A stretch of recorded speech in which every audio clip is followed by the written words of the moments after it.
Thanks so much for clicking onto this video. Here I will be painting a luminous forest with gouache paint inside of a leather-bound journal. As I'm painting here, I will also be talking a little bit about my gouache painting process, and we'll also touch on some of the differences between gouache and watercolor paint.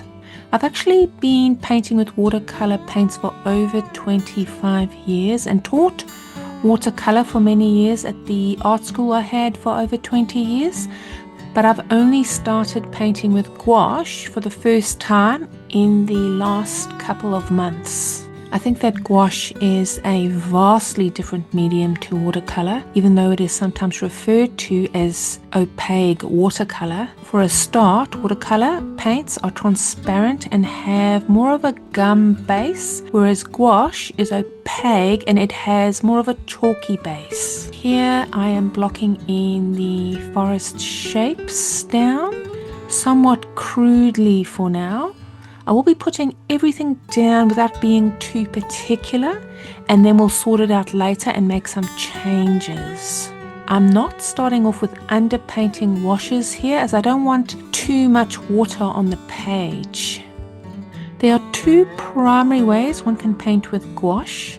One can either water it down and paint with it more like a watercolor, or one can just paint with it more like you would with acrylic or oil paint. Watercolor sinks into the page, and in contrast, most other paint mediums sit a bit more on the surface. Many artists use gouache as watered down washes first, and then they build up to more opaque paint. I don't do this. I don't think this is a very good thing to do when you are painting in a journal, as mentioned prior. It's too much water for most journal pages. Also, I think watercolor in general does a far better job of being watercolor, and gouache, due to its opacity and chalkiness, behaves quite differently. I started painting with gouache because I believe it is by far the best medium to use for journaling. As far as the wet mediums go, it's also the most traveler friendly. Most pages inside of journals are not thick enough to cope with the amount of water used for watercolor, and they tend to end up warping with the watercolor paint. There are many advantages and disadvantages of both mediums. I am planning on doing a time-lapse painting of the same image done twice, one in gouache and one in watercolor later on this channel for a far more comprehensive comparison. Gouache is the only medium where the paint can be easily reactivated on the page. So I do a lot of blending after all the paint is laid out and dry.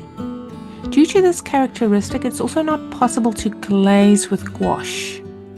Glazing is all about applying transparent paint over detail, and it's a very popular technique with watercolor oil paint and less popular with acrylics, but still possible. It's very easy to add details on top of the dried paint here. I will be doing the series of magical creatures in gouache, which are also painted in a journal next on this channel, which I've already started. I'll give you a sneak peek later on in this video of what I've already painted for that so far. Paintings and drawings of pathways have always been symbolically and spiritually significant for me, especially pathways that go from dark to light. They reflect the idea of conscious evolution, progress, or transition from fear to illumination, from ignorance to awareness, or from struggle to achievement. Pathways for me sometimes embody a type of initiation where you must walk on a journey to arrive at wisdom or clarity. Here I'm doing something interesting that I've done for years. I've taken a photo of my painting at this stage. First I flip it on my phone. Artists are well known for looking at their artworks in the mirror at a certain stage. This makes it much easier to see anything that does not look right in an artwork, especially for portraits. Next, I turn the photo of the painting into a black and white image to see if there are any tones or values that don't look right. Here I can see some of the trees in the background are too dark and some of the trees which are placed further forward are too light. All the gouache paintings I do in this series will be available to download as a digital file, as a high resolution image. Details will be in the description. Here is the final painting.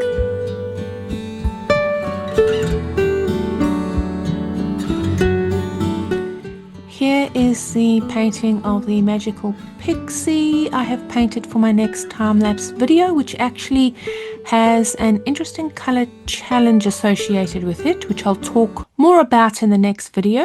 Thanks again for watching and see you in the next video.